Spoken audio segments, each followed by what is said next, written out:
Imagine living next door to a neighbor who raids your snack drawer, steals your back scratcher, and still somehow becomes the hero of the block. That's the wombat, Australia's adorably stubborn tank on legs. These little bulldozers grew up alongside humans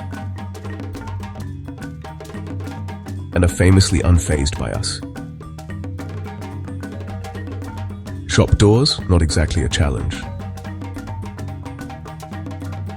Some stroll right in, sniff around, and waddle off with a souvenir,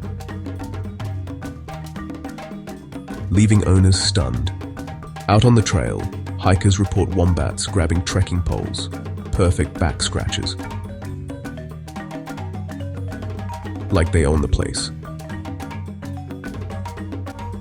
Now, quick rule, never reach out to touch a wild wombat. In Australia, it's illegal to casually handle or disturb them, and it's unsafe for both of you. But domesticated wombats?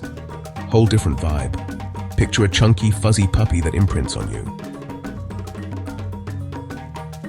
They shadow you from room to room, flop onto your feet.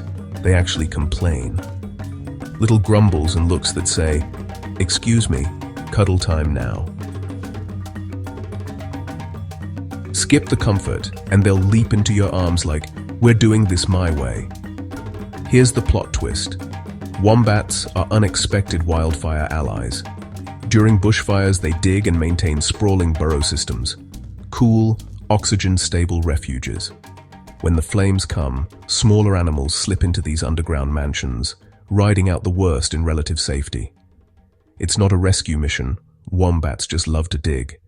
But their architecture saves lives. So next time you think cute and clueless, remember, wombats dig deep. Cheeky favor, comment, share, like, and subscribe for more.